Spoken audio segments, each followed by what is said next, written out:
So, good evening. Welcome to the Western Australian Museum, Albany, for our fifth lecture in the Harry Butler in the Wild West lecture series, celebrating the International Year of Biodiversity. Before introducing our guest curator for this evening's lecture, I would like to share with you some exciting news that the seventh lecture in the series will be delivered by none other than Harry Butler himself. Harry Butler will be delivering his lecture on Tuesday, the 17th of August, during National Science Week. For those who remember this larger-than-life television personality and inspirer of young naturalists, Harry will be a big draw card. And if you are interested in attending his lecture, which will be held at the Albany Town Hall due to the large numbers we expect, and he was also a sellout at Kalgoorlie, Geraldton and Fremantle. We will have a booking sheet at the end of the night if you'd like to come and see me to place your name on that to reserve a seat. Again, it will only be a gold coin donation for that event, and we'll be beginning at 6 p.m. with a 6:30 sharp start. So now to tonight's guest, a popular lecture.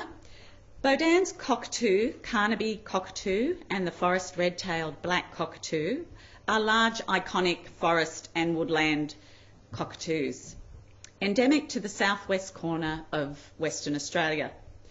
Baudin and Carnaby's cockatoos are listed as endangered, and the Forest Red-tailed Black Cockatoo as threatened, and all have suffered a substantial loss of habitat and decline in numbers over the past 50 years. For 39 of those 50 years, cockatoos have had a constant and tireless worker who has studied, monitored, and told their story's decline. Our guest speaker tonight is Ron Johnstone, who has worked at the Western Australian Museum for over 39 years and is one of Australia's most experienced ornithologists. He has carried out extensive research in both the field and on museum collections. He has conducted biological surveys throughout Western Australia, also the Northern Territory and Indonesia. Ron has published over 140 scientific papers and books on Australian and Indonesian birds. The most recent of these are two large volume handbooks on the birds of Western Australia, which provide scientists, naturalists and the public with a detailed summary of all species occurring in Western Australia, also Christmas Island and the Cocos Keeling Islands.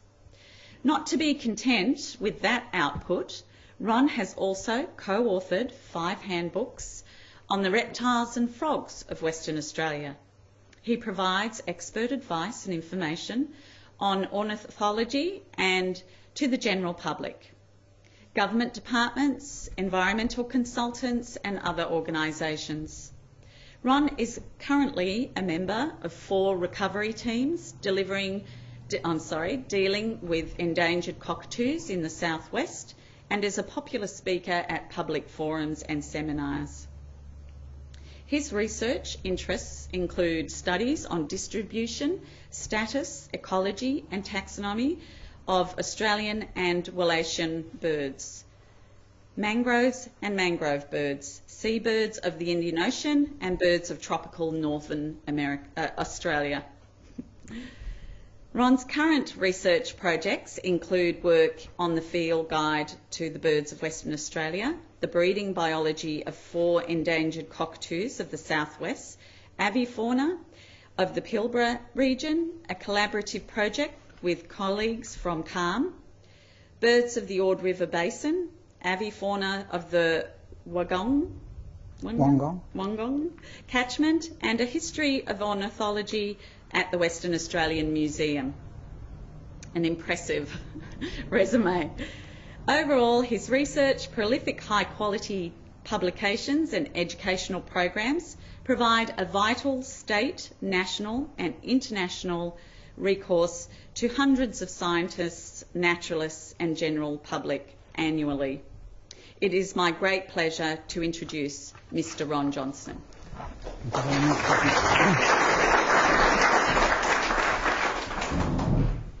Thank you very much, Catherine, for that. I'm a bit staggered you got all that information. Thank you all for coming on such a cold winter's night. Back when I was compiling our first volume, Handbook of Birds of Western Australia, which I brought along tonight, I quickly realised that although we had a considerable amount of information on Carnaby's cockatoo, we did not have a great deal of information on the two forest cockatoos, Baudin's cockatoo and the Forest Red-tailed Black Cockatoo. Consequently, knowing that these species occurred very close to where we live in Kelmscott, along with one of my colleagues, Tony Kirkby, who was also co-worked with me on other programs, we decided to start to look very closely at the breeding biology of the Forest Red-tailed Black Cockatoo that we knew occurred in Bungendore Park, fairly close to where we live. Basically, when you look at these cockies, Australia, probably more than these birds more than any other group, characterise the Australian region. Australia is called the land of the cockatoos, and along with South America, we have the largest representative of this group than any other country. They are probably amongst the most spectacular and diverse in the world, and the white-tailed black cockatoo in particular is part of Perth folklore. They are called the rainbirds there, mainly because of the autumn-winter migrations of Carnabys and Baudins to some extent on the Perth Swan Coastal Plain, which has led a lot of the early people to think that they were forebearers of rain. As you can see there, the Forest Red-tailed Black, Baudin's and Carnaby's cockatoo are listed as endangered in the state lists, and the two whitetails are listed as endangered and the Forest Red as vulnerable and threatened under the federal list. The fundamental question that we put to people, or I put to people, is it acceptable that these cockatoos that were once widespread and common in the southwest of Western Australia be allowed to dwindle towards extinction? Presuming that the answer is no, then what can we do?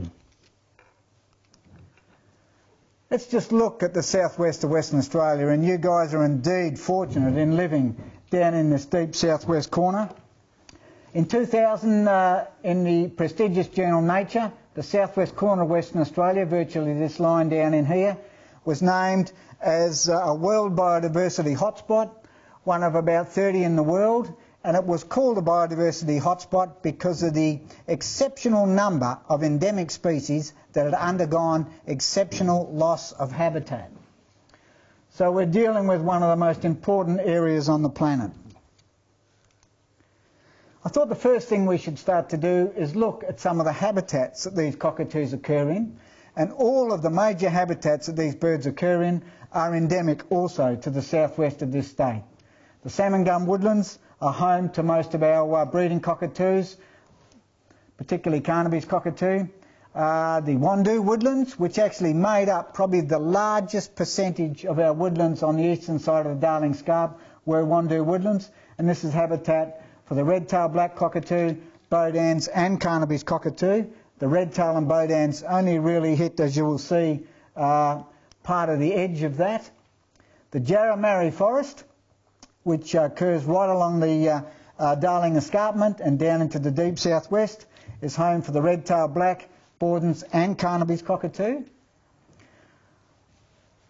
The Chewett forest on the coastal plain has probably always had small numbers of red-tails, but in more recent times it's had a small breeding population in some areas, including Yanchep and down around Lake Clifton on the coastal plain in the Chewetts.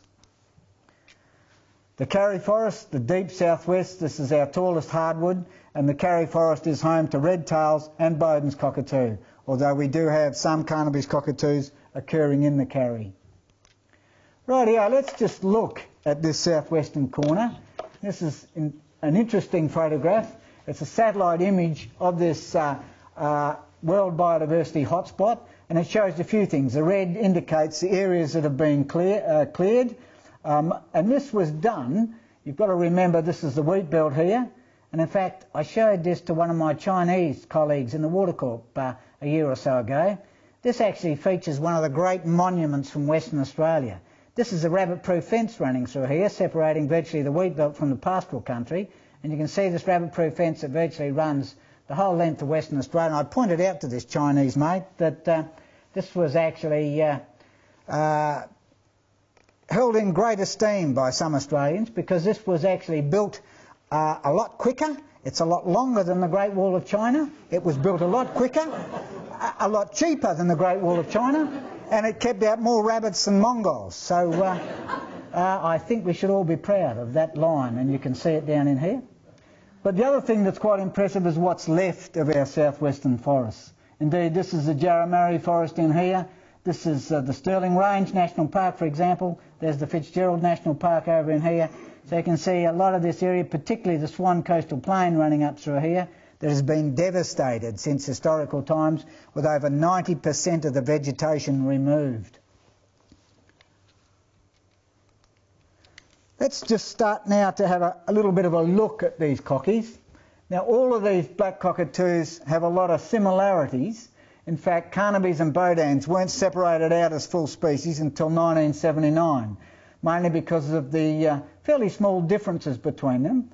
All of these cockies, both whitetails and redtails, have sexual dimorphism.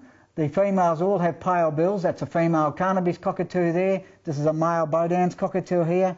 All the males have black bills and red orbital skin. So the females of Carnaby's have grey orbital skin and a pale bill, and a short, thick, heavy bill designed for cracking into things like banksias and hakeas and grevilleas. Baudin's cockatoo, like the red cap parrot, another West Australian endemic, has this long, thin, laterally compressed bill that is very good, as you'll see later, for pulling the seeds out of marri. Both of these birds have evolved in the southwest, and it has probably been a separation that has occurred over in fairly recent times. They are both genetically fairly close, but they can be separated on DNA. But they are best separated on their calls, which you'll hear in a while, and the difference between the bills. Also, the females of Carnaby's and the females of Baudin's have slightly paler ear patches, so you can pick these quite easily in the field. But this narrow, laterally depressed bill and the calls are the two best means of separation of the two whitetails. Baudin's cockatoo, incidentally, was named after Nicolas Baudin, the French explorer who collected the type specimen over near Dunsborough back in 1802. But as I said, it wasn't until 1979 that they were separated out as two species. They were initially thought to be just subspecies, but it was Ivan Carnaby, an oologist from Lake Grace, who was the first to pick up the differences between them.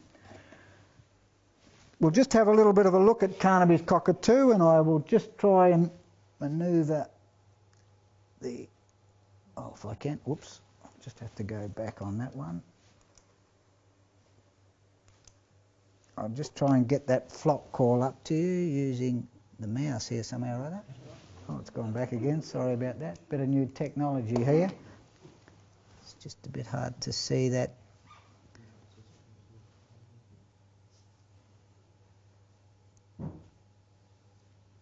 Just trying to find the mouse on this. It's important we play these calls to you. I'll just have to try and get that, if I can get a bit of light on that. Yes, if you could just, I just need to manoeuvre this mouse in here for a second. Okay. Just need to manoeuvre that mouse down in and onto... Yeah, but we don't have a pointer, do we? So yeah, whoops, just go back. There we go.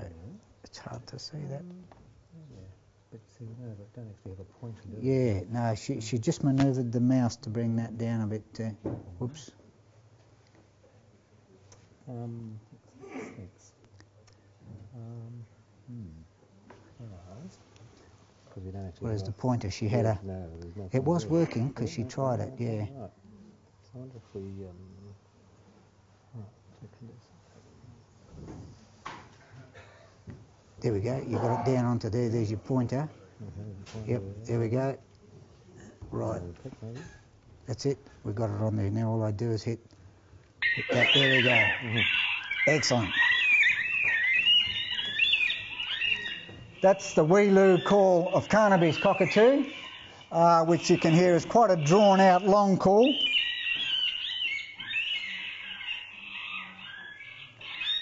This is a flock from up near Yanchep that are returning back to a roost site. So let's just have a look then at what happens with Carnaby's and what its distribution is. Carnaby's cockatoo is the most widely distributed of the three black cockatoos in the southwest. It ranges north to Kalbarri, it ranges down through the eastern wheat belt and parts of the goldfields, through to down through places like Ravensthorpe, and then ranges east to Cape Arret around Esperance. Basically, the bulk of the birds breeding are through the wheat belt areas, through the salmon gum and Wandoo country, but after breeding, as you can see from these arrows, I'll just go back to the previous one there. You can see that the arrow should come in then onto that. Okay, we'll just go forward again. Whoops. There we go. Right. Yes, you can see from the arrows that the major areas of aggregation during the autumn-winter period occur really. Birds from areas such as all of the Victoria Plains, from Bindune, from places like Carnaby, Dandaragan, from all that Karoo country, tend to move immediately after breeding. They tend to move west and then south onto the Swan Coastal Plain. By and large, during this time of the year, probably in the order of 6,000 to 10,000 birds are occurring on the northern Swan Coastal Plain between about Yanchep and Perth. To a lesser extent, a few of the birds carry on down onto the coastal plain, and birds virtually from much of the Great Southern tend to move down towards the coast after breeding, then east and west along it. But at places, for example, like Nannup, we have Carnaby's cockatoo outnumbering Baudin's by about 7 to 1. We have Carnaby's cockatoos breeding over in the Margaret River on the Lewin Naturalist Ridge that again outnumber Baudin's cockatoo. We have Carnaby's breeding fairly close to Albany and across even around Walpole. We also have quite a number of Carnaby's breeding in places like the Stirling Range. So, and although it has lost a great deal of country in parts of the wheat belt, it has probably increased a little bit of its breeding range down in that Ravensthorpe area. So Carnaby's is the most widespread, although when you look at this, areas, for example, areas in this eastern wheat belt, it has really struggled to survive, mainly because of the clearing. Now we'll just try this one again. We'll just see if we can get that flock call on Baudin's. Beauty, thanks, Mark. See if you can repeat that for us, that'd be good.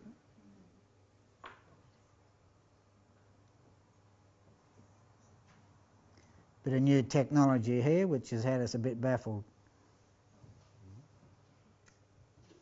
Want to go to previous?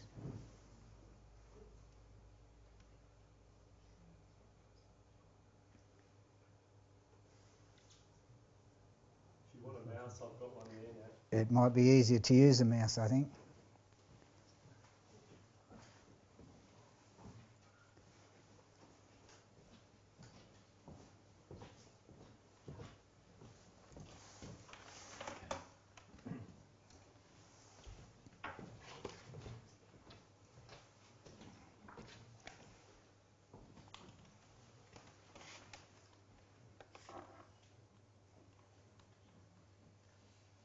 There we go.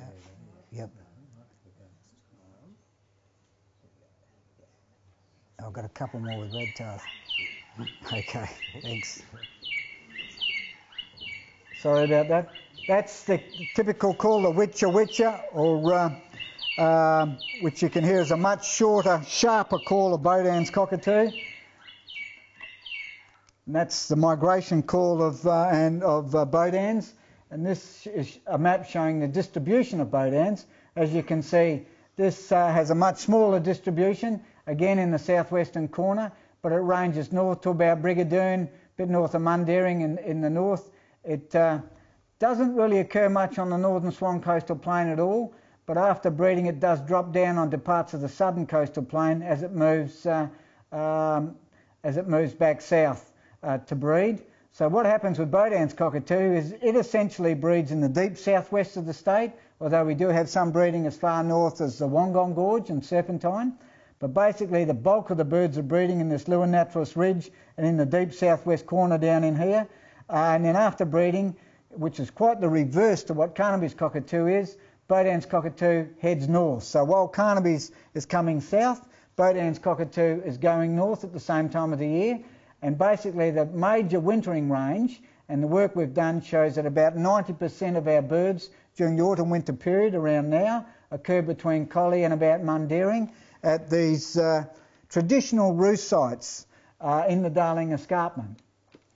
So you can see very different, although fairly similar distributions in some ways, although Baudin's comes down virtually from these northern sites. It goes east to around Beverley up here, it comes down through about Williams, Kojanup's right on the border of the range, and down to about the Green Hills east of Albany is the eastern extremity of Baudin's cockatoo. If we look then at the Forest Red-tailed Black, that has probably a similar distribution to Baudin's cockatoo. It's ranging north to about Brigadoon again, just north of Perth in the Scarp, again down through the 31 Mile Road and places like Christmas Tree Well out towards on the Brookton Highway, through Williams and down through around Mount Barker and across again to the Green. About pretty much the same distribution as the distribution of Marri in the southwest. You can see on this that its former range, it used to occur right up almost to New Norcia and a bit beyond, up even to the Dandaragan Plains up in here, but it has gone from most of that country, probably due to the clearing of much of the Marri parkland. I'm not sure whether we should tackle the call of that one just there. It might be a little bit difficult. There you go, have a go. The mouse might have been a bit easier here.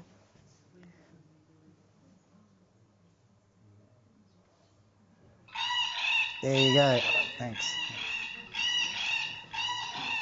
That's the raucous call, which carries a huge distance in southern forests. They also have a breeding call, which is really quite distinct and which enables us to pick up breeding birds in parts of the forest. One of the big mysteries about forest red-tails, which I came to write up that account for the handbook, was that although this is a very large iconic forest bird, we knew very little about them. What sort of trees did they require? When did they breed? How many eggs did they lay? Where in the landscape were the trees that they nested in? And what was their breeding season? What was the timing of nesting events? So there was very little in the literature, and we had very little information indeed about their breeding. So we started to look and search for nests, and we found finding these forest cockatoo nests an extremely difficult task, mainly because both pairs, both the male and the female, select the hollow and usually checking out the hollows. It is the female that actually then does a lot of the chewing on the hollow. She's the one that renovates the inside of the hollow, and you can see some of the hollows are well chewed on the outside. With all of these large black cockatoos, they tend to prefer large chimney stack type hollows because the female backs down into the hollow rather than goes in head first. Most of the hollows are chimney stack hollows. Occasionally you'll get one like this one here, which is a little different. But the male also has these beautiful displays with the raised crest, the fan tail, the lowered wings. He has the full red panel in the tail. The female is the beautiful barred yellow underneath, as I said, with the pale bill.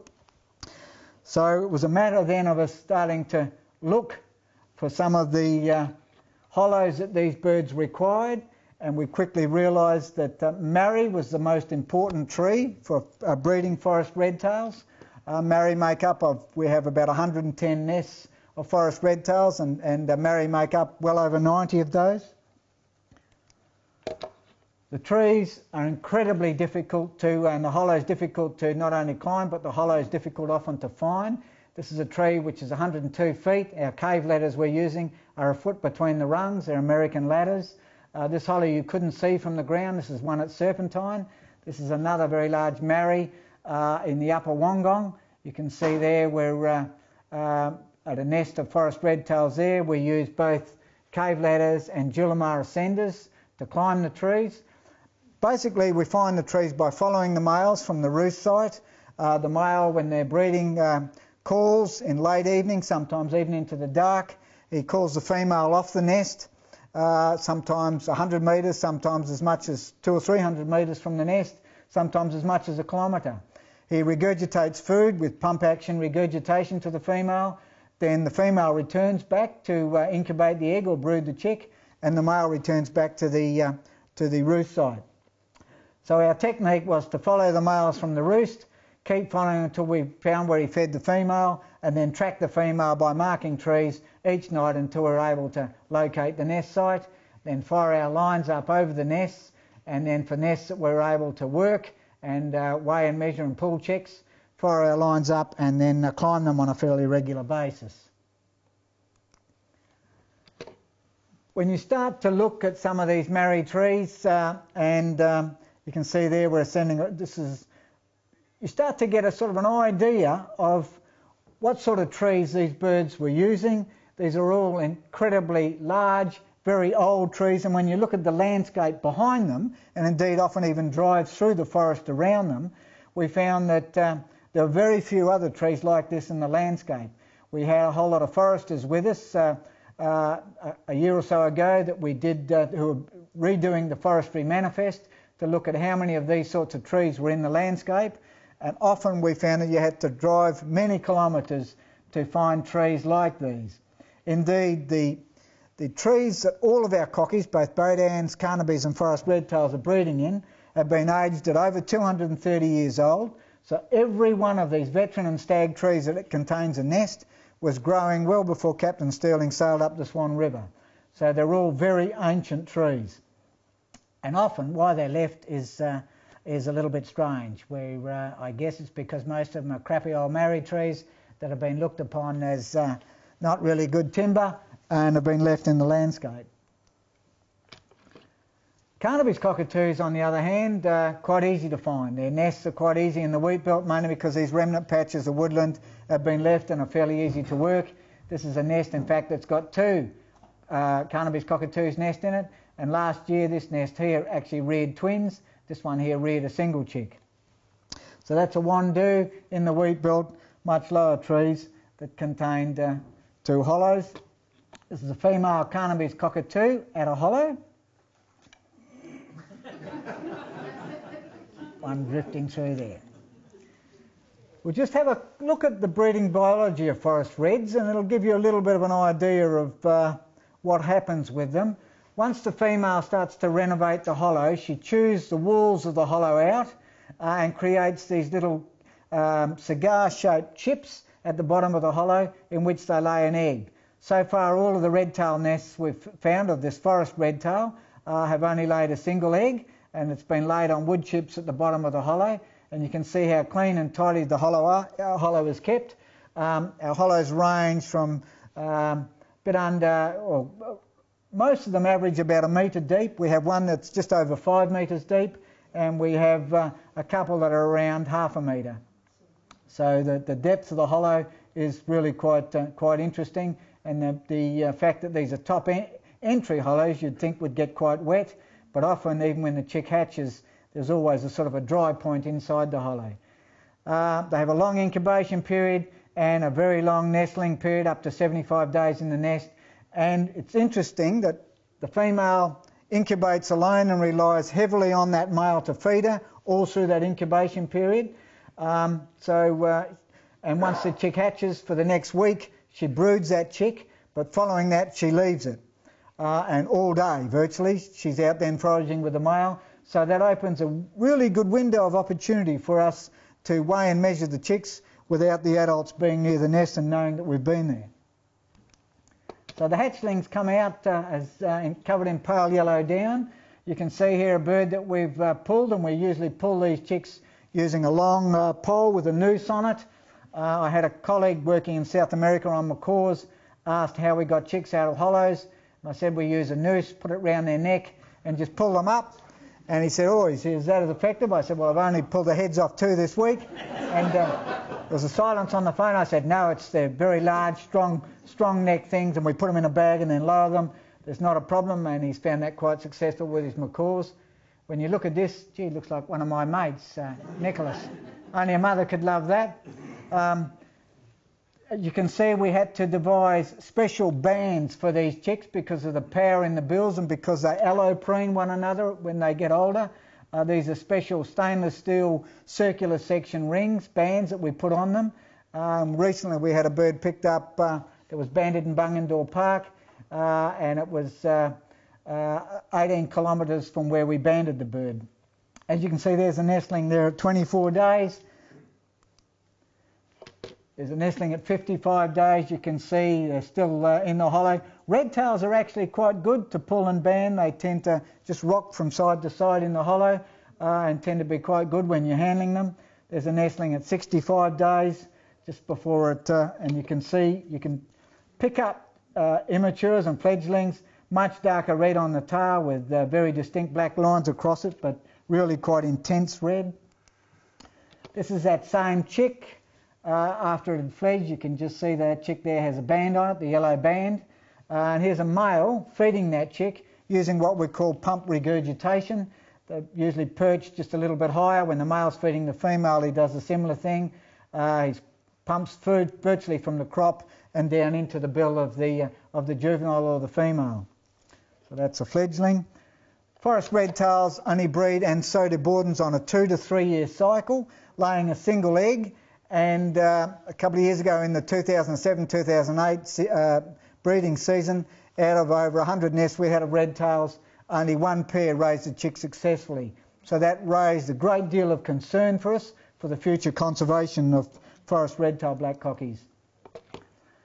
This was a great event for us in very recent times. This in fact was Baudin's cockatoo. We had 2 nests of Baudin's cockatoo within about a kilometre of one another in the Wollongong catchment. One's in a bulloch and the other one is actually in a marry. That's the female in the same nest. You'll see a picture of the bulloch in a second, but this was the first nest that we found, and that's the female Baudin's emerging from that nest, and this is the chick at nest 97, chick of the Baudin's just before it fledged. This was the nest a kilometre away in a bulloch, and this was a very interesting nest because in the previous year we had a red-tail use this nest. It's a really difficult nest to climb because we have to swing around to look into the front of it. We had a lot of difficulty just trying to determine, it's a very deep nest, in determining what the bird was doing, whether she was still on eggs or on chicks. You can see their photograph. In fact, one of these chicks survived. We weren't sure whether it was the first one that hatched or the second one. They'd laid 2 eggs in that case, but only 1 chick survives. But this was an interesting nest for a couple of reasons, in that these birds, this little group, had a peculiar call that we could pick up. It was like an individual group call, and when this bulloch female, or the male that used to roost nearby, when he'd call to her in the morning with a very soft call, the pair at the other nest a kilometre away could hear it, and there was just pandemonium, sort of as they would start to screech out to one another. Then the 2 pairs would join up and then go off to forage in the early morning. This is looking at a Carnaby's chick. You can see again the chicks of these birds look very similar. Tiny little yellow guys with their eyes closed. As they get older, the eyes start to open. Once they get to about that stage, they start to get a little bit snappy, but again you can see how clean and tidy this hollow is. This is a nest actually in a wandoo, often getting a few leaves and a few droppings and things in it. But that's a Carnaby's chick in a hollow. This is another nest that we had in the Serpentine catchment, or actually Upper Wollongong catchment.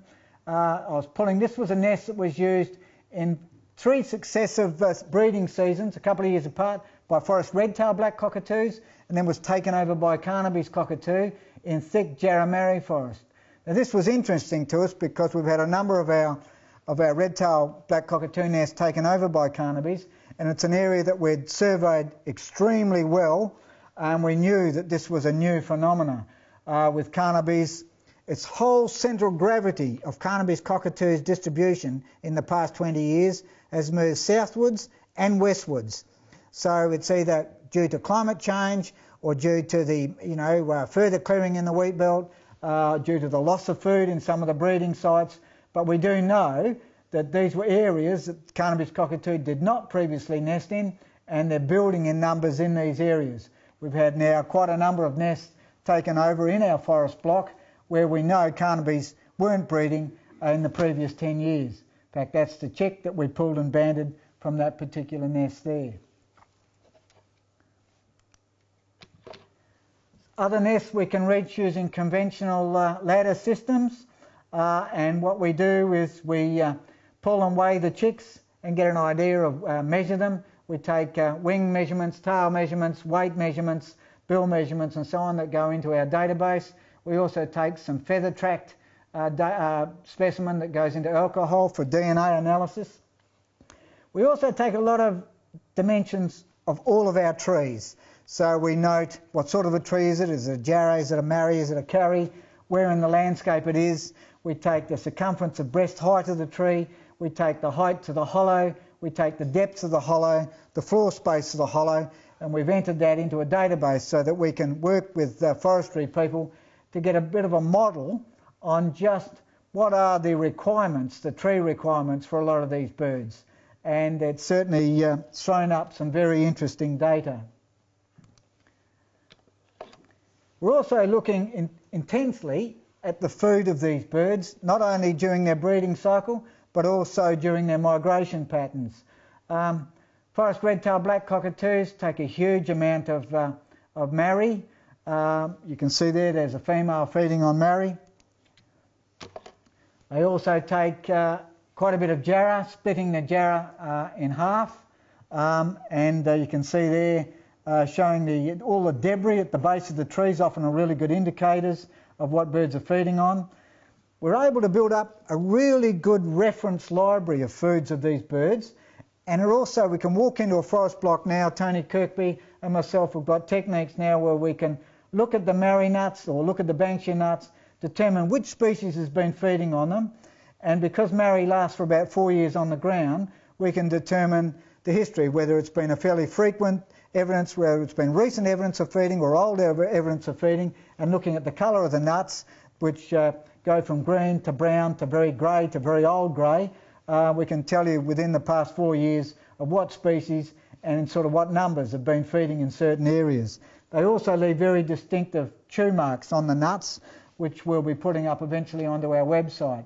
You can see there's a female red-tailed black flicking in. They're usually fairly quick at breaking through the seeds, pulling the little seeds by cracking them in jarrah. They butcher, like Carnabys, butcher the marri nuts, sometimes from the bottom, sometimes from the top. Forest red-tails also take a fair bit of Petunia and a fair bit of Allocasuarina and things, even some of the introduced things on the coastal plain like Eucalyptus caesia, where that's been introduced.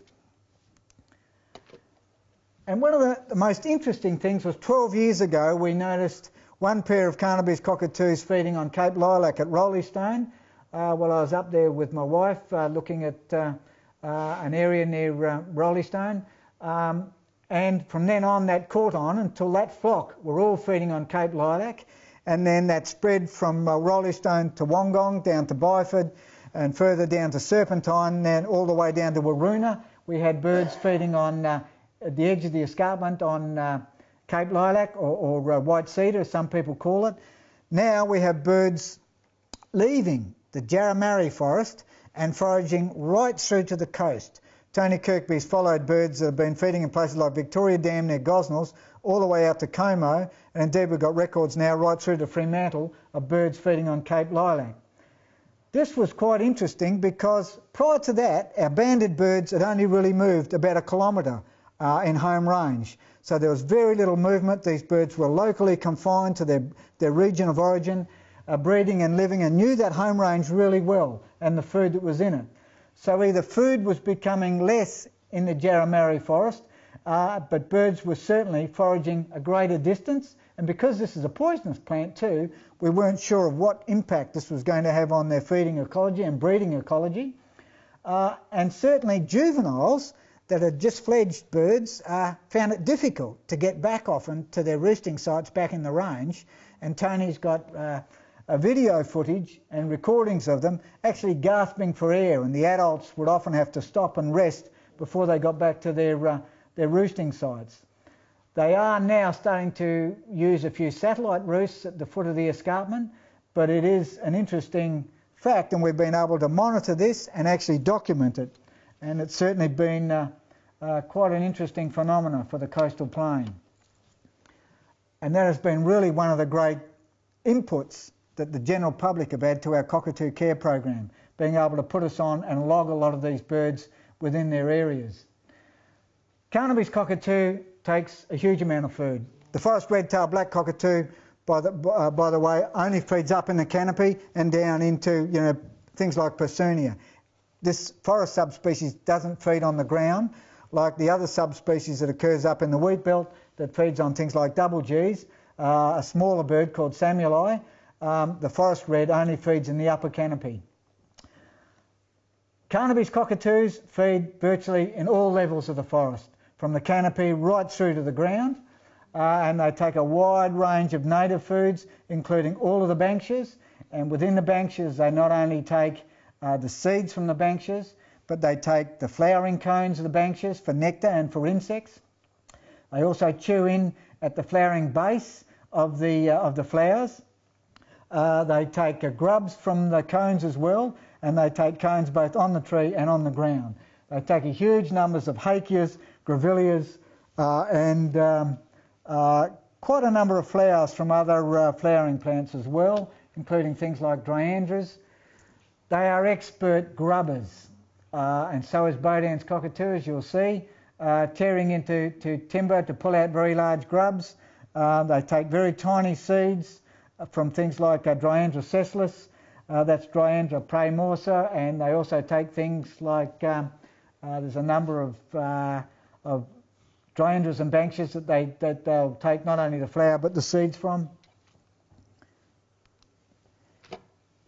And Carnaby's has also learnt not only to take our native plants, but shifting from things like banksias to pines has been a very easy shift. When you look at the cones of pines, and these are Pinus pinasta and radiata, they also take some of the larger stone or Scotch pines, tearing in to the cone, either green or brown cones. This is what 20 birds have done to one tree in the Kelmscott School ground in about an hour. They've also learnt recently to feed on canola, on the seeds of canola. They regularly feed on the ground on erodium, and they've learnt to crack open things like liquid amber. Baudin's cockatoo, and you'll see there's a bird there using that long bill to get into a marrow nut. Virtually all of these cockies are left-footed, holding the nut up, and Baudin's cockatoo is very efficient at getting the seeds out. You can see the marrow nuts are hardly touched. It takes around 5 seconds for a Baudin to pull the seeds out of a marrow. It takes about 1.5 to 3 minutes for red-tails and Carnabys to do the same. So Baudins are very efficient at using that bill to extract the seeds. They'll tear things like dryandras apart. They'll destroy things like balgas, not only the stalks of xanthorrhoeas, but also things like kingias. They take flowering stems of callistemons, and also quite a few flowers of dryandra, including Dryandra alicifolia. They'll take both the flower and the seed. And they're very efficient grubbers. I watched a pair of Baudin's cockatoos over near Margaret River about a year ago, and the male perched on the tree. He started to tear away at a living peppermint tree, pulled back the bark so that he had a perch on part of it, listened with his ear, and then began to tear into a live peppermint. This is actually a part of a red gum here. But as he tore into it, it took him actually over 24 minutes, and he pulled a huge grub out of it. Then the female perched right alongside him, snapped it off him. And I thought, that's married life, mate. Learn to live with it. But you can see there they tear away, and you can often see evidence of where Baudins, both in live and dead trees, they'll tear away, often not only for large grubs but for very tiny grubs. And indeed we had them feeding on Banksia flowers on incredibly tiny weevils recently. But that shows the impact of Baudins tearing into a marrow to get a borer.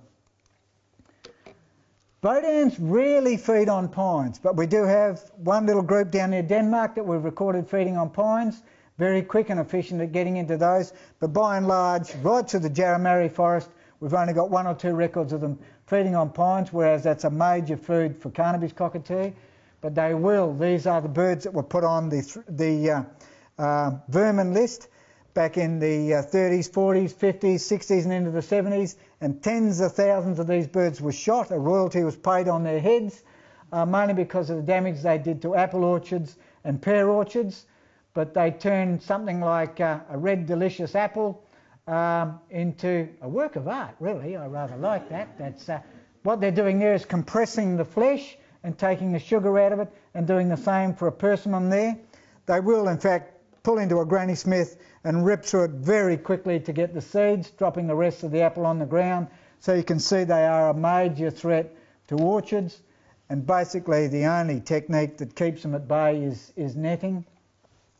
They tend to attack orchards mainly when the marri has a poor season, but as I said, probably netting in the long term is the only really good means of control. Conservation issues and threats, basically when you look at it, the destruction of our forests and woodlands habitat in WA and food-bearing hollow trees, as I said, this was done in the wheat belt at a rate and on a scale unparalleled anywhere on the planet. Apparently Brazil's just about caught up to us now. The competition for breeding hollows by the superabundant native species, we call them tramp species, galahs and corellas. You have to remember that when the first settlers got to WA, you had to go north of the Gascoyne to see galahs, and indeed they've moved their way right through the pastoral belt and the wheat belt at an alarming rate. And in the handbook we actually detail that. Galahs live within their home range throughout the year. They attach themselves to their hollow. The hollow becomes very important to them, and they spend a great deal of time scarring the tree that the hollow's in, which eventually kills the tree. If a cockatoo, a Carnaby's cockatoo for example, breeds in a wandoo or a salmon gum that a galah is nesting even near, the galahs will drag the eggs and the chicks out and drop them on the ground. We're also seeing huge expansion of things like wood ducks and mountain ducks in the southwest since historical times, and this has led to some competition for hollows. One of the things that we didn't really imagine when we started our study was the impact of feral honeybees taking over hollows. In Bungendore Park, in 5 years, 50% of our hollows were lost to feral bees. So that's a huge number, and when you consider that these are beautiful hollows, chewed out and cleaned by the female cockatoo, they're virtually like going from a wooden box into a perfect hollow for bees, so that the impact of bees has been really huge in the southwest. It is probably one of the biggest conservation problems facing our forests in the southwest, and we were able to introduce a few control measures, and these have been enacted on by DEC now, and we had a catalyst program in 2004 that highlighted that problem, and by using queen excluders on hives and now using eradication methods, we think that we can begin to control feral bees in our native forests and woodlands, and indeed in a lot of our parks. Not only is it a problem for cockatoos, but it's a problem for all obligate hollow nesting birds, and in some cases other things like bats. At our local park in Kelmscott, we've lost over 30 hollow nesting birds, including things as small as pardlotes, sacred kingfishers, some of our ducks, red-capped parrots, ring-necked parrots, all through the impact of feral honeybees. So it has been a huge problem. The large numbers shot by orchardists, and this still persists to the present day, although it is probably becoming less and less as people from the DEC have got onto that.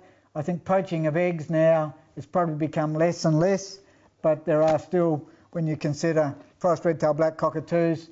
A pair is worth around $30,000. It means that there's a lot of people who'd like to get them and breed them. Changes in fire regimes have been very important. In some areas that have been burnt, we've found that it's taken over 5 years for food to return to areas that have been burnt. And the impacts of climate change. Of course, cockatoos are great indicators of climate change, and we're probably seeing that with this massive movement of Carnaby's cockatoos west and south into much wetter habitats. And we're seeing quite the reverse with Baudins and Forest Reds. We're seeing a contraction in their range. And vehicle strikes. Last year, one carrot truck coming down from Yanchep killed 100 Carnaby's cockatoos in one area. So that is a massive problem.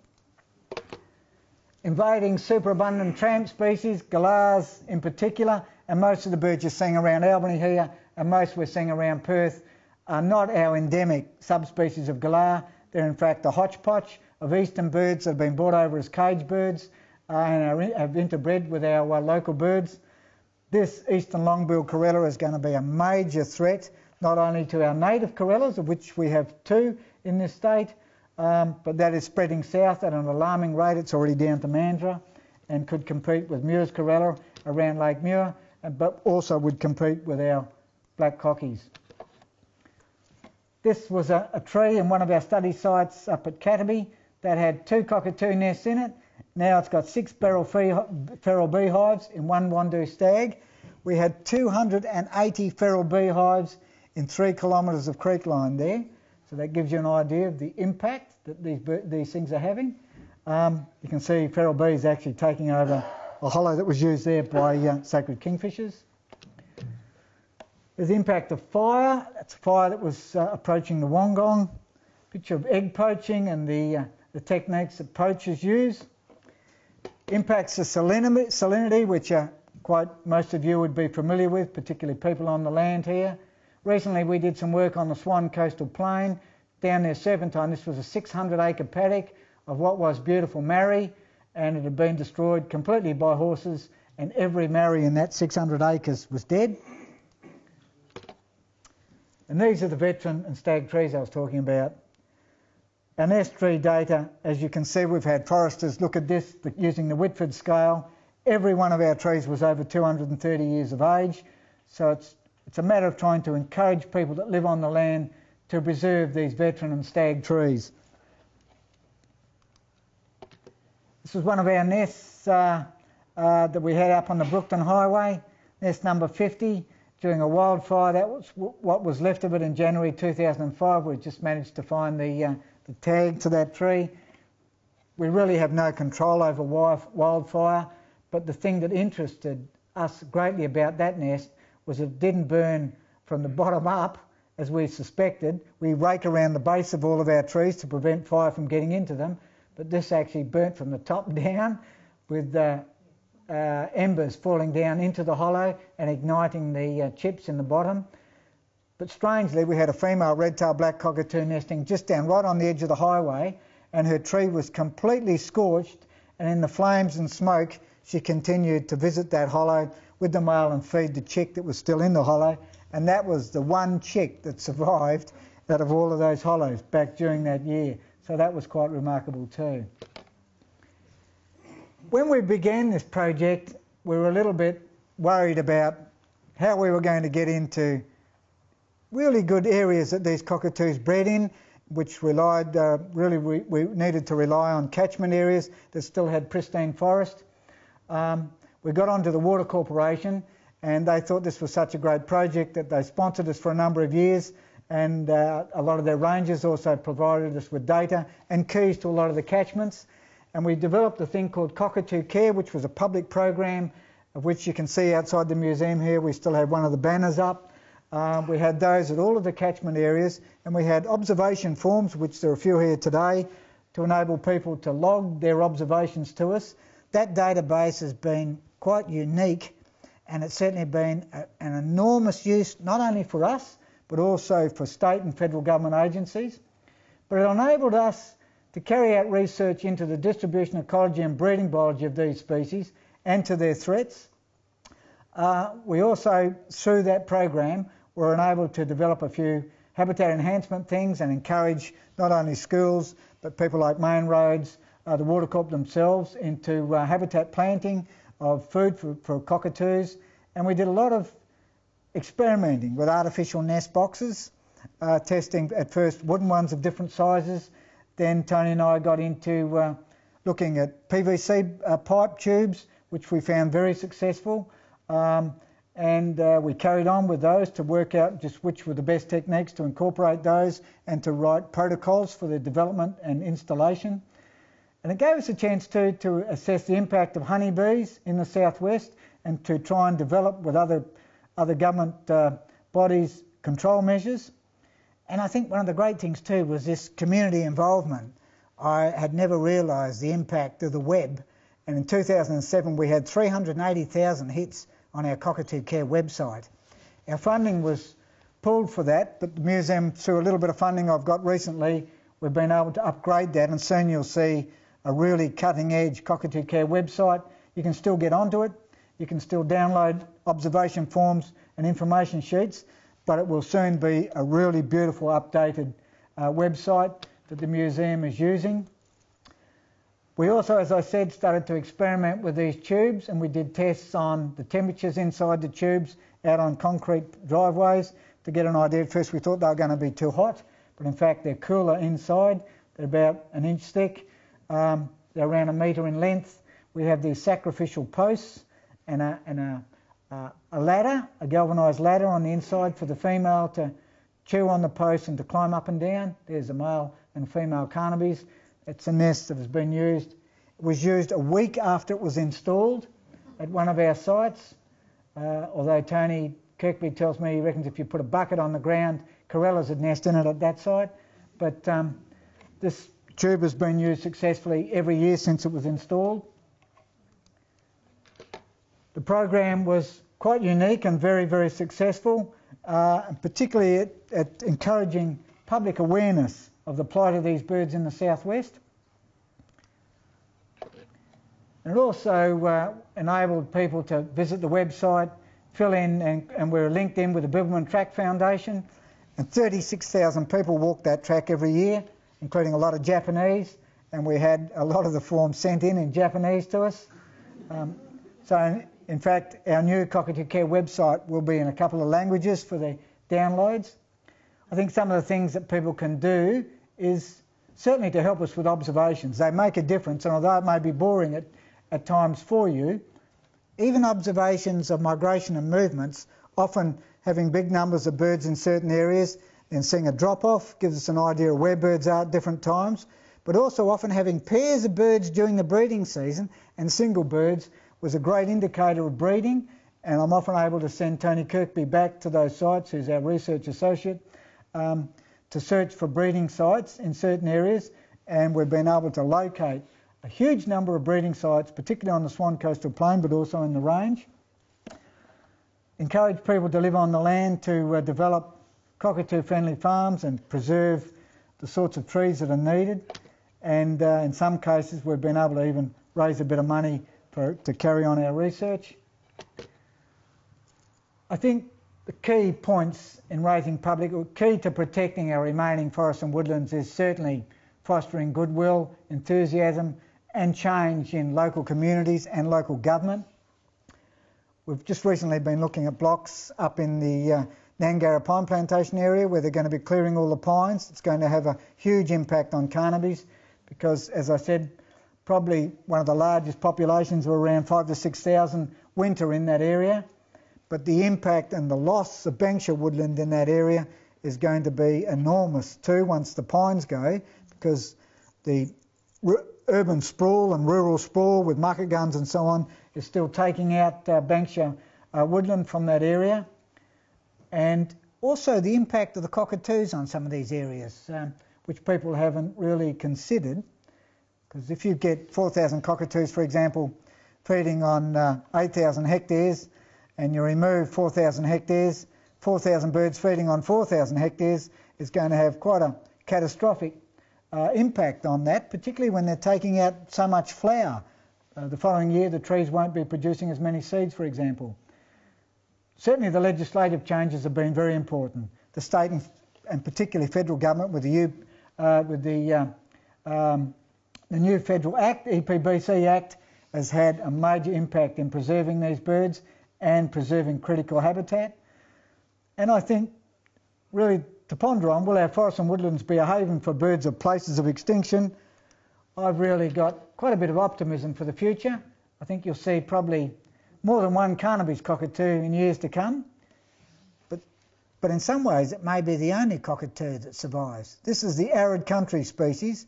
And when I analysed recently a lot of my southwestern coastal plain data, nearly all the species that were expanding their range were dry country species, but over a third of the species that were declining were species that were confined to the wetter parts of the southwest. And so a lot of our species like tree creepers and white-breasted robins and yellow robins were species that were declining. So when you look at these three cockies, it may well be the first one that went on the endangered list, Carnaby's, could ultimately be the species that will survive in the southwest. It's expanding its range into wetter areas, although it's still dropping out in the wheat belt, but the two forest species, which have barely been looked at, are dropping away. I think there that epitomises these black cockatoos. A male there and a female there. All of these black cockatoos mate for life. They use the same hollow to breed in unless they're disturbed or unsuccessful. So they're using the same hollow every breeding season. They live till they're 60 or 70 years of age. They don't breed till they're 4 years of age. So in a lot of ways, it would be an absolute tragedy for us to lose these endemic southwestern birds, iconic birds. They are probably one of the most visual endangered species that we can see, and people still see large flocks of them visiting indeed areas like Albany. But what you're often seeing a very aged population. Most of the birds in fact, our populations of red-tails, for example, where you have 100 birds, only 10% of our population of 100 at Serpentine are capable of breeding in any one year. So most of the birds are either too old to breed or too young to breed. So it's basically, I think, the need for continued research and monitoring of these populations.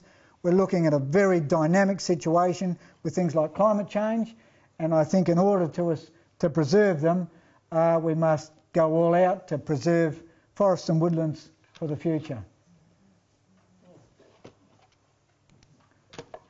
Thanks very much.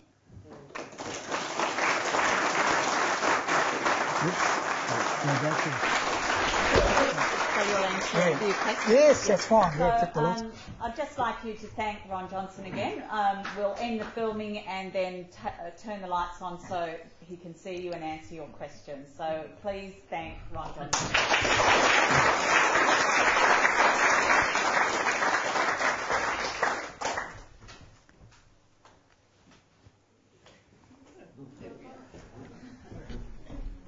Right, any questions? Oh, yeah, I think so.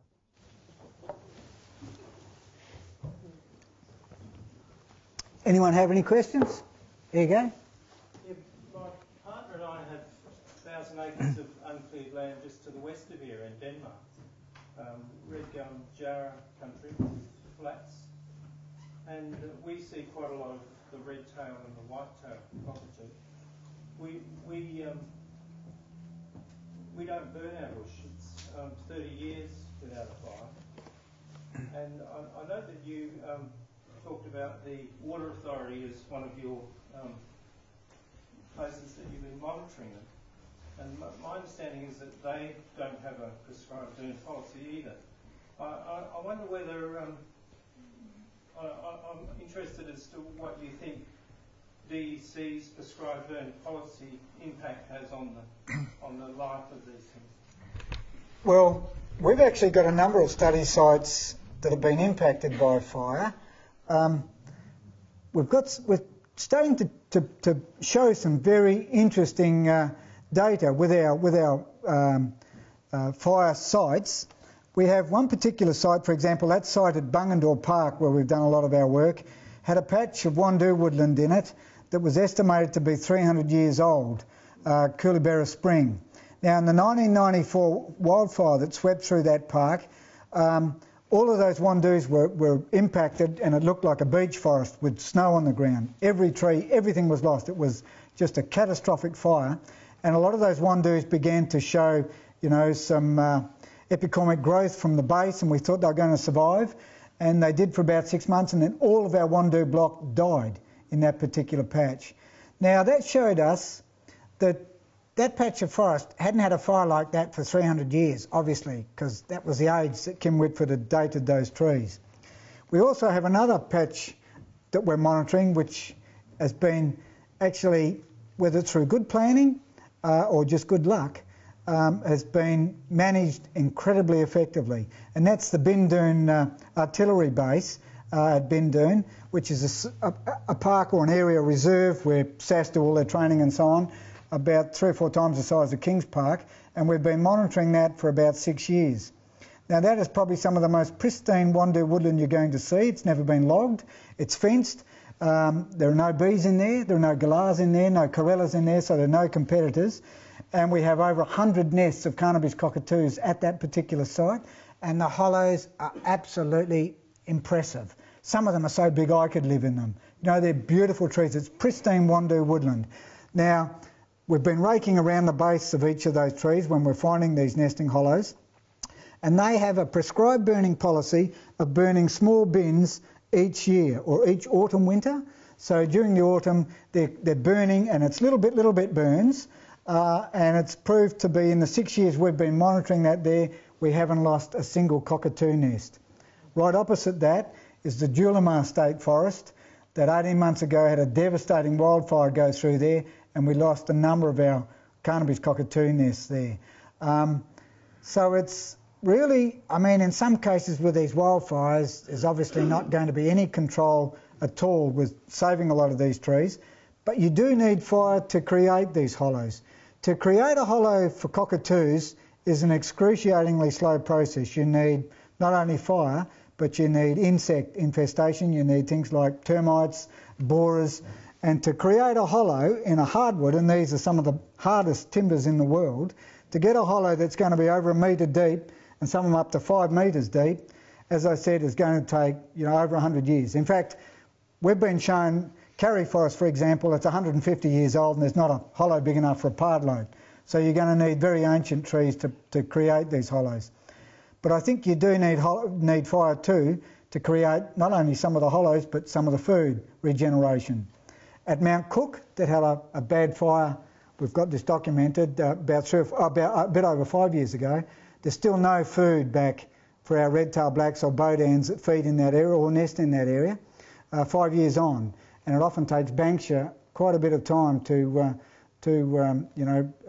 grow to the size that they're able to produce the cones and food. So with regards to one of the big problems we had with DEC, and we've said to them, is they wanted to get all of our breeding data from us. They said it'll help protect these trees in the case of fire.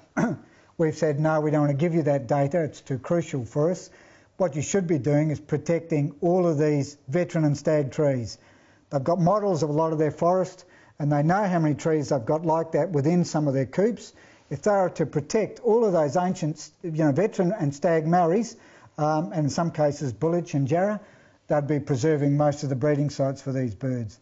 But I think if you think you've got breeding birds there, and you have a lot of these big trees, certainly raking around the base is a good, it will save some of the birds if they are breeding at the time of fire. And with red-tails, they'll breed in any month of the year, but we have peaks in autumn, winter, and another peak in spring.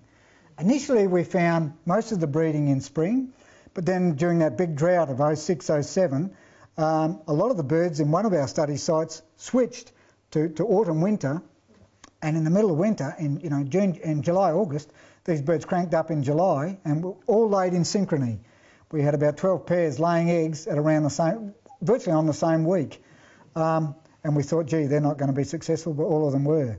But it's interesting just to look at the differences in breeding ecology of each of those birds. But I think for your ground, fauna as well, things like your wrens, thornbills, these are the ones that go very quickly after fire. and we've seen massive changes in the Wollongong catchment and in Bungadore Park following that fire. We lost our tree creepers from there, for example. They persisted for about a year, but then went. And tree creepers rely not only on standing dead trees, but on logs also on the ground. So once all of those logs on the ground went, their food supply, and we're down to just a couple of pairs, and then they went. So fire certainly has a massive impact, and controlling it and trying to keep fairly moderate autumn-winter burns probably is the best way out. But burning small areas at a time, I think, is probably the way to go.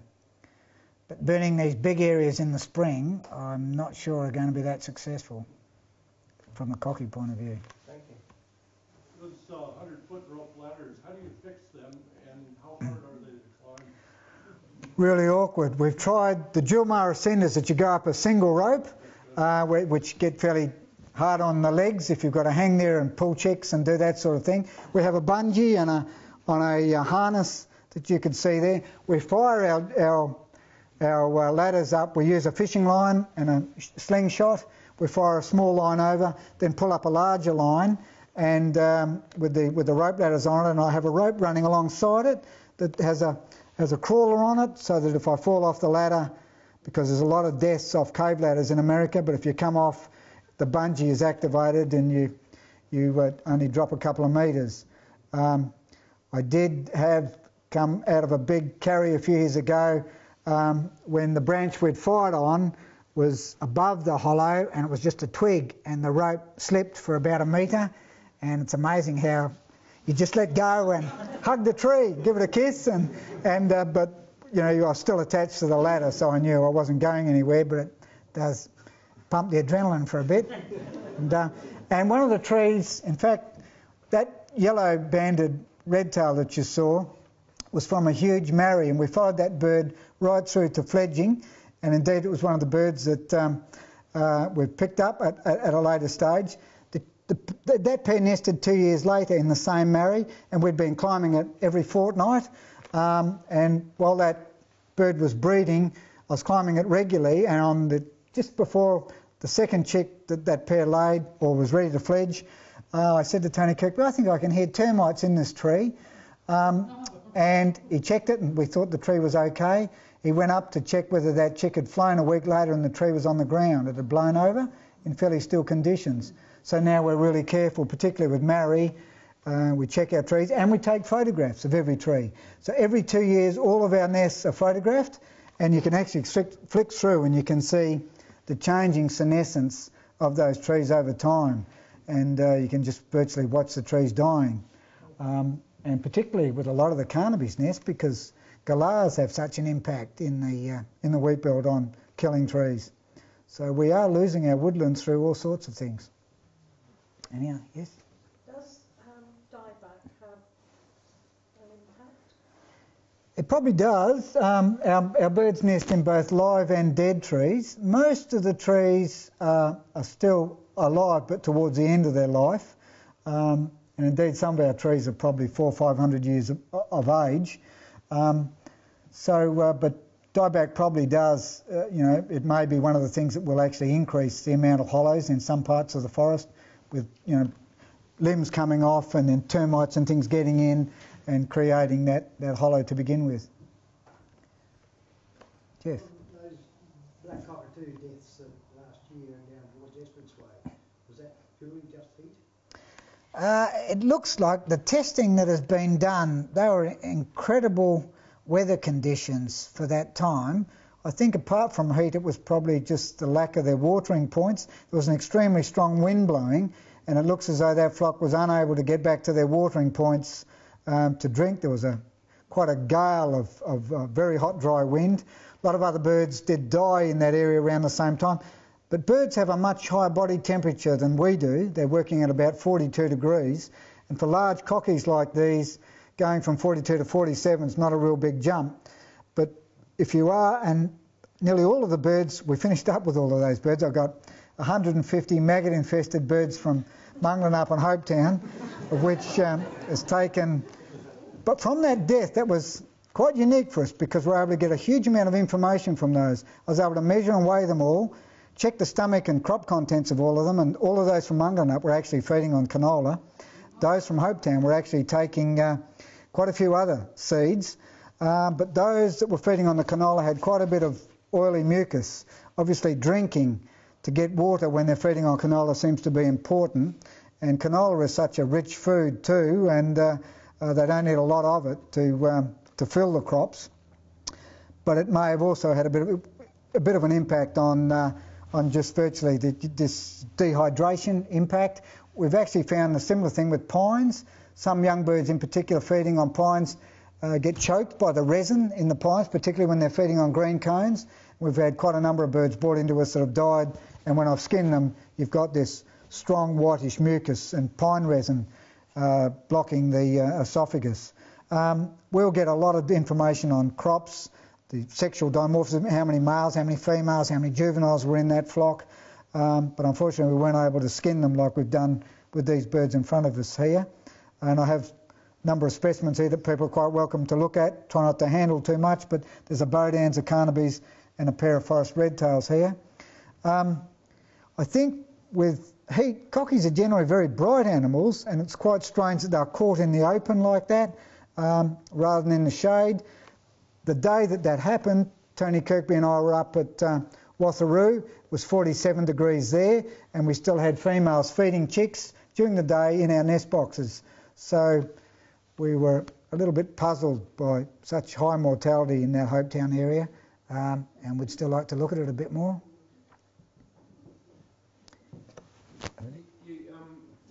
There's no, as far as the competing species when it comes to galahs and that sort of thing, you made no mention of 28s. Is that because it doesn't really apply as a competitive kind of species, or?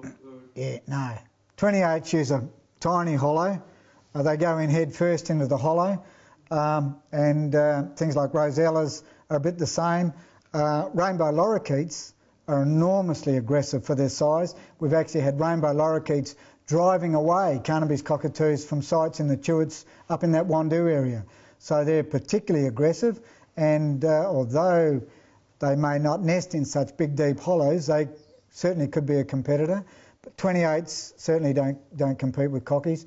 But galahs and corellas, and corellas are interesting here because initially you had one long-billed corella in the southwest that breaks into two subspecies. One's called Butler's corella, in fact named after Harry Butler in honour of these lecture series. The other one's called Muir's corella. Muir's corella was confined to a very small area of the southwest. It used to occur right up to Perth and was common on the Pinjarra Plain, and flocks of 6,000 of them occurred around Augusta. In 1829, when the first settlers got here, they were eradicated really quickly. And in fact, because they were competing on corn and oat crops and so on, until we were left with a tiny little population down around Lake Muir of only a couple of hundred birds. Butler's corella, up on the western coast, the mid-west coast, occurred at the mouths of the rivers like the Greenock, the Irwin, the Hill, but in very tiny isolated blocks. It was a really rare bird, and a lot of the early collectors had a lot of trouble getting onto it. As that wheat belt was cleared, and that was done very early because places like Cockleshell Gully was the first place, apart from the Swan Valley, that wheat was grown. So a lot of that Dongre area, the flats there were cleared very quickly. That bird spread rapidly right out through the pastoral country, the wheat belt country I should say, and south, and now has become quite a pest in many parts of the northern wheat belt, whereas Muir's corella had contracted down to this one little population in Lake Muir, and with protection that's now expanding.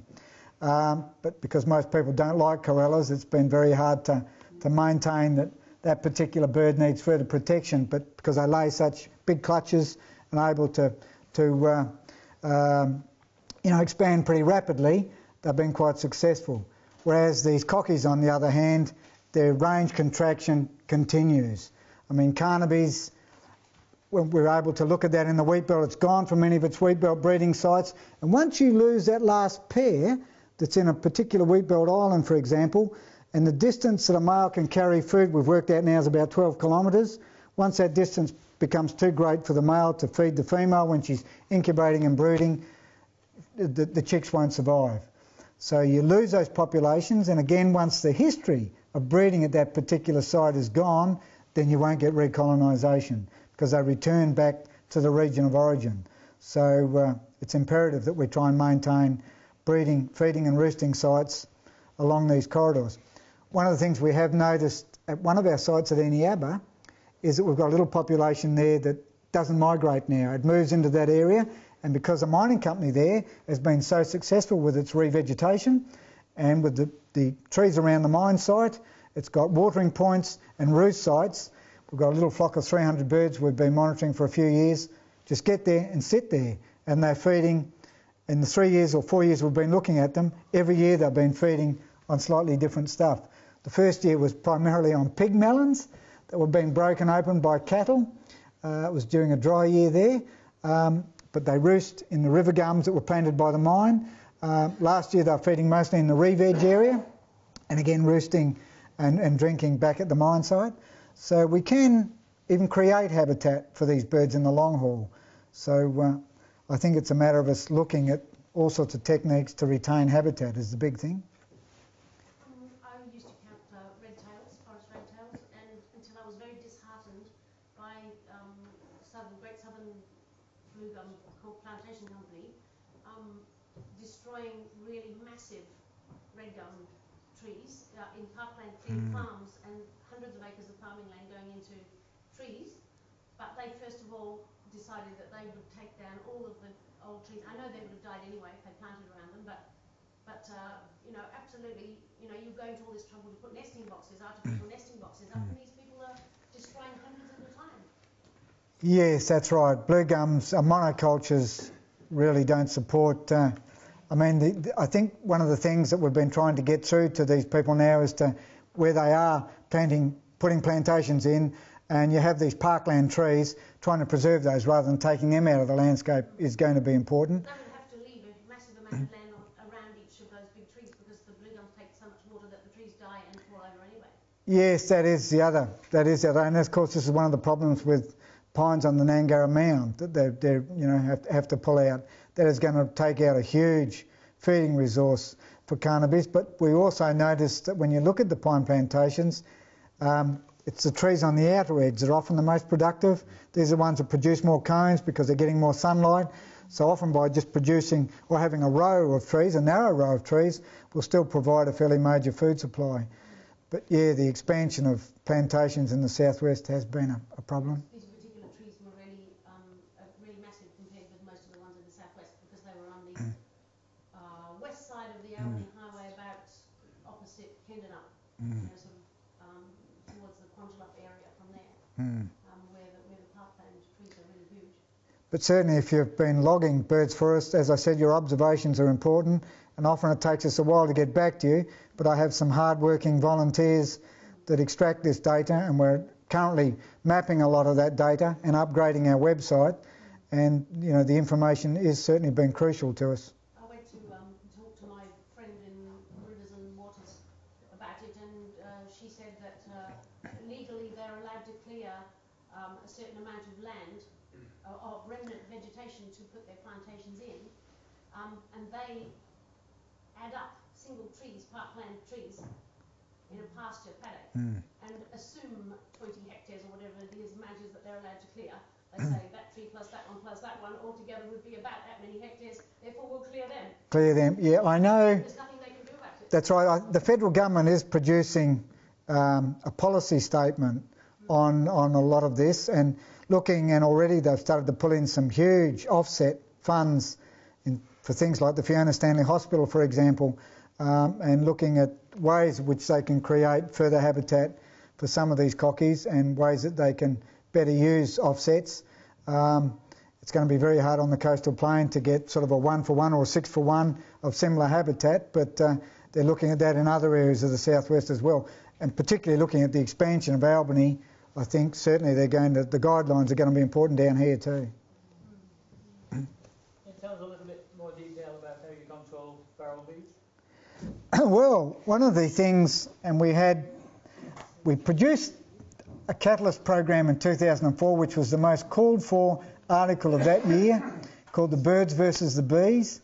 And when I got back to work the following day after that went to air, I had 860 emails, and my phone was just running hot.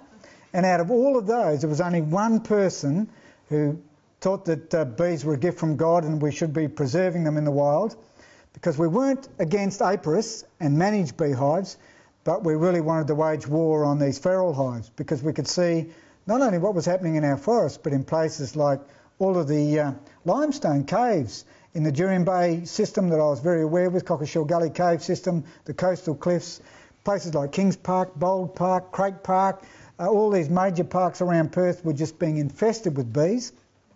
What could we do? And we got onto a beekeeper who was a little bit of an eccentric, and we spoke to him, and he'd developed what he called queen excluders, because he didn't like losing his queens when the hives were taken out and put into the bush. So he created a sort of a gap, so that often when you're getting places, for example, if you've got commercial hives near canola crops, canola turns bees into a feeding frenzy, and they'll often build up in their hive very quickly, and then they'll bud off. And these hives that bud off will just go to the nearest wandoo or salmon gum or whatever and create a new hive. By putting this queen excluder at the bottom, it prevented that extra queen from getting away from the hive, top and bottom, so that would work very successfully.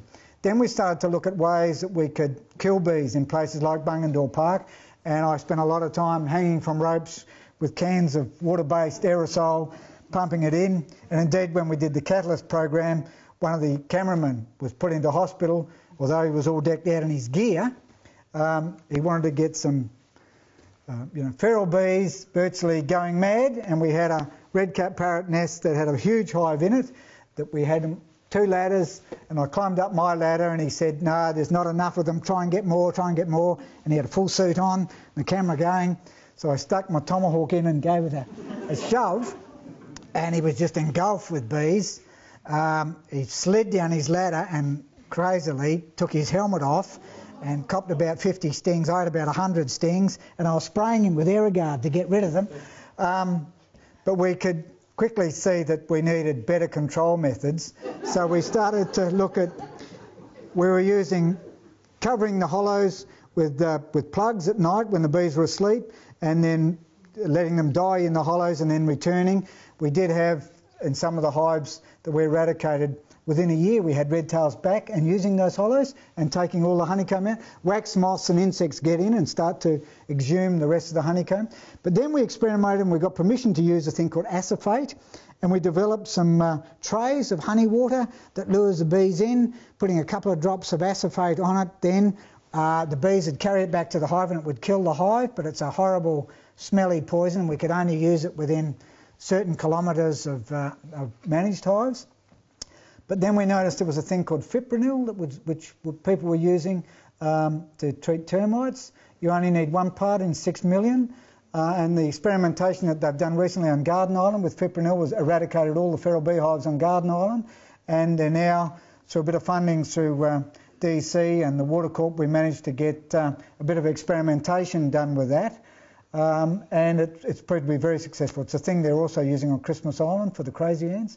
But we hope to have, with a little bit of training, just a poison station that people could go along. It's quite a harmless thing, a poison, and they'd be able to open that up and you'd be able to eradicate all the beehives in Kings Park, for example, probably in a couple of weeks in summer when the water levels, when the bees were attracted to the water.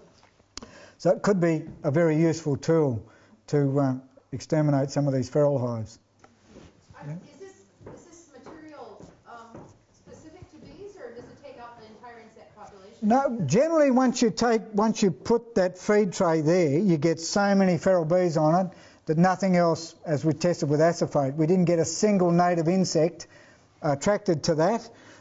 If they did, they wouldn't get near it. It was, going so rapidly from the feral bees.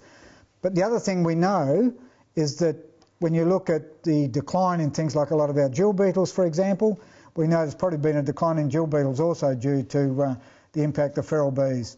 So it's a really big conservation problem to start to rid ourselves of a lot of these hives in the southwest. I think we might have to draw it to a close there. I'm sure there's so many questions to ask Ron. He'll be around for a few more minutes as we start to pack up and finish up for the night.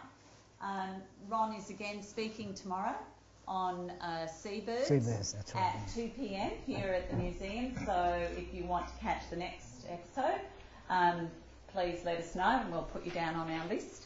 But again, once again, please thank Ron Johnstone.